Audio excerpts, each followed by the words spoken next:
Manipur Student Federation MSF na aikogi yengshlubu matamda aikogi mahai loisang amada haiba tare aikogi mahai takpi bagi mahuta aikogi oja ani yauna staff ama ludo sanaramba thengnare haibane oza karigumba sigi thawong sina sum chathaba taragadi oirakadaba phibam do oza kari oibe oza kai wafam tham si thawdong sidi ngasi wana te da mayam chathale school maming bu kudra bu अखोई ने P गई देखिए ngasi बाव तो school में Ming कुत्रा ने पुंग अखोई तो माई भी की यूना लकाई दे लेबा स्कूल खरा मोरांग गोम दे लेबा गवर्नमेंट स्कूल अनि को छात्र उदब जे हजिति सुमु बु दे यांगदोंग गाइन स्कूल ले से अखोई ये लेंगम लकाई दे लेबा स्कूल मा गवर्नमेंट स्कूल को छात्र उगी दबा याम लेरेबा अदो सिगी स्कूल सिंग सिगी मोय दे काई थोइबा फंड से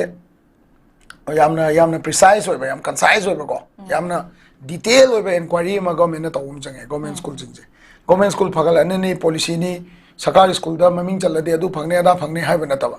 दरकार लेगा ओजादो मु हापसन बिरे लोरे अदो खलेगा मसिदगी जो हेंदोक्तना मु अखोइगे समना हाइबदा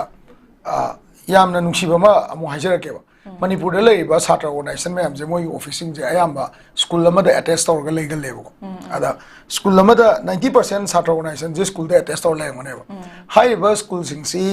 गी छात्र से मतिक चाना कारई नत्र कारकते हमसे मसी अखोई लेमिनना अदुम उना मरक मरकता अखोइना मसी थिजन दबसु यावेबा अदुबु एमएसएफ ना ngasi थिजलगा सुगुम फंगैसे मसी अखोई मिट नाकोंग ओइना ओइरकांदा मिट नाकोंग ओइरगा मसी दा गवर्नमेंट ना सुगुम क्राइसिस से मखा ताना थोक्तनबा यामना प्रिसाइज ओइना यामना स्टेप बाय स्टेप ओजा के आलै छात्र के आलै वरिबुको गवर्नमेंट स्कूल ने हादी लोइनो फ्री द तमता जु मागे करिगुम्बा यामना पिकपा नॉमिनल अमाउंट अमदी रिसीव कामगनी मधु अदे मोइद थादरिबसिगा जेडीओ सिग्ना मसी मोइगी लाइबा रिजल्ट सिगा चानरिब्रा लेदना को लाइब्रेरी की पैसा काइथोंगनी अगांग सिंगी लाइक पानबा देन अते को करिकुलर एक्टिविटीज की पैसा काइथोंगनी अदगी कनोगी पिकनिक कुम चटपगी एक्सपोजर की पैसा काइथोंगनी सी सिंग से हम मतम चाना सिनरिब्रा हाइबजे मसी यंगजनबजे सरकारी मथौनेबको अदुदगी न दका लेगदी ngसाइगी छात्र ऑर्गेनाइजेशन सिंगा बोर्ड का नत्रगा स्कूल की एजुकेशन डिपार्टमेंट का यामना सुमाइना तौनदो ओरगदी जॉइंट कमिटी में वो सेम याबजाने ngसाइगी अखोई बोर्ड की लारिक कनोदा पैखादन नोट तौदनबा छात्र ऑर्गेनाइजेशन की जो मसागी होइना कनोगी जॉइंट स्टूडेंट कोऑर्डिनेटिंग कमिटी की जेएससीसी की मागी होइना अदुम बोर्ड एग्जाम तौ मतमदा येंगजनबगी टीम अमदुम चटलीदनको अदुमाइना मसे हफ्ता की नत्रगा करी करागी टाइमिंग येंगा चलगा मसी पोचे दम येंग जाने अदुबु मसी येंग बतागसु फाइनेंशियल ऑडिट तौबई पावर दुदि मोइदे लेरोइदनको अला ngसाइगी एक्सटर्नल ऑडिटर खरा अपॉइंट तौबासे अखोई कंपनी एक्ट सु मंगाइने अखोई कनोना चार्टर अकाउंटेंट ऑडिट तौबसिगी मथक्ता अमु इनकम टैक्स डिपार्टमेंट ऑडिट तौबा अकाउंट लेरिमने अदुई मतुंगदा अमुका एक्सटर्नल ऑडिटर सु अमुका अपॉइंट तौबा यायबको अदुना कनोगी से अखोई हुजी एमएसपीडीसीएल की से मागी ऑडिटर से अखोई स्वाइदगी सीए न ओइरमोयबा अदे कनोना अखोई प्राइस वाटर हाउस कुपर गाइने हम चाउपा कंपनी वर्ल्ड की ममिंग लेरेबा ऑर्गेनाइजेशन सिंगसिना ऑडिटर ओइरगा तौबा अदुगुम्बा कंपनी में अमम लेदनको अमाइना अखोई की सिसु मोइना कनो तौरगा टेंडर म कौरगा ना गवर्नमेंट ना टेंडर म कौरगा ngसाइगी फाइनेंशियल ऑडिट से मपुंग फाना तौबगी तांगाई फतब लेबा स्टेट गवर्नमेंट ना डायरेक्टर गैना पैसा एसी थादो क्रेसी चंगे एसी थादो एसी चंगा क्रेन तौरगा सुम तौरगा लेबा तारगदी मदुदा लेतबो ओजागी जो तोलोपीबा लेदबा फान की पैसा काइथोपा पांदबा फेन की पैसा काइथोपा कोरिकुलर एक्टिविटी चत्तबदुगी मसिंग हापचलगा पैसा काइथोपा सुगुम मयाम लेरमगनेबा अदुना मसे एक्सटर्नल ऑडिट अमा याम चावना दरकार लेना अदुमाइन थमजगे होय थागचरी अरोइबो ओइनोजा अखोई मणिपुर यूनिवर्सिटी की ऑफिशियल लैंग्वेज इम्प्लीमेंट कमिटी ना अखोई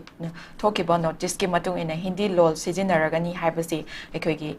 लमदम सिगी रीजनल आइडेंटिटी बु सिंगनबनी हाइना महिरोय लुप सिंगना फोंदोरगलेजा वाफम से अखोई एनी डिपार्टमेंट नत्रगा मरी लेनबा कनो सिंगदा हिंदी लैंग्वेज से सिजिननबगी मतंग हजिकी Manipur university official language implement committee सिना थोकिबो मवांगदा लेबनेबा सिगी मतंग से महिरोय लुप सिना मु फोंदोरगलिसे अखोई लमदम सिगी रीजनल आइडेंटिटी बु सिंगनबनी हाइबो वाफम ने ओजा करी वाफम थंबिनी इंडिया की ने याम नुआइदे से कनो आना भारत सरकार से 1951 दा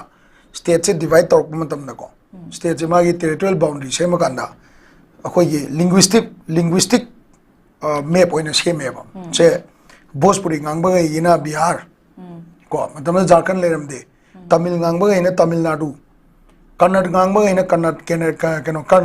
karnataka malayalam ngangba ina kerala ga ina semame se ko aduna koi india da di multi socio cultural and linguistic map amu oibanina hindi impose torok pa hai base national language oitar su ko second language amaga aduma koi schedule lena chandana koi ban maitai ron ba schedule da chandana maitai ron hai di maitai dialect se sibo schedule 7 schedule da chandana dialect oina chandana ayaba leiri ne ba ada sidai da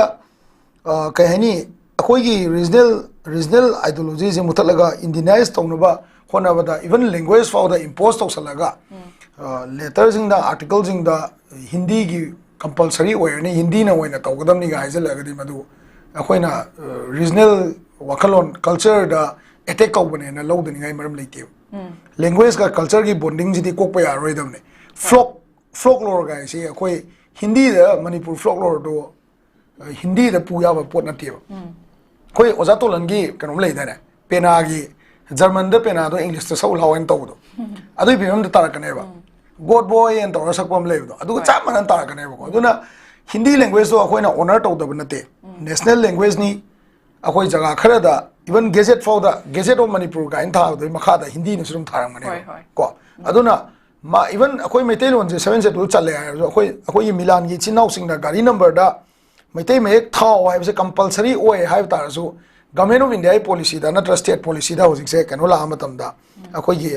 high ka ba moi do high definition number plate hai ba kano du la kan da di number plate mai te mek tha ba gari hojik ka he na ka su u bang di se ne ba am se akoi gi national language national akoi gi India na sakhang jaba national language na hai ba potu ka su kai de ba ko adu regional language gi regional language amadi akoi gi kano da India ki literature, India ki cultural identity, uniqueness of socio-cultural kano se, kani collaboration je. Si una mohona da masa ki lejari ba language sing tu bu yokhat pi ba university sing da madugi kani tamham lei ba PhD tobam lei ba si tangai padana dakar ne ba. Aduna government of India na impose tok salai se akoi gi Hindi language tu bi akoi honor tok sai even maitai megna ahan ba horokpa matam da asi akoina panariba khabar singsida manungda maitai me gi page amani hapna si na akoi maitai me se popular oina ba hona rei dana ko amai dodana government gi paper me amda su adum ka ani translate toroga hindi copy english copy ne pi bi ka shukai de aduga akoi gi kano sina state language oriba akoi gi 7 schedule da chalaba language ama namdaraga hindi ngantana tawni habdu di madu state ki identity da culture da challenge madu chapchana thengna gadam ne na du main thamjage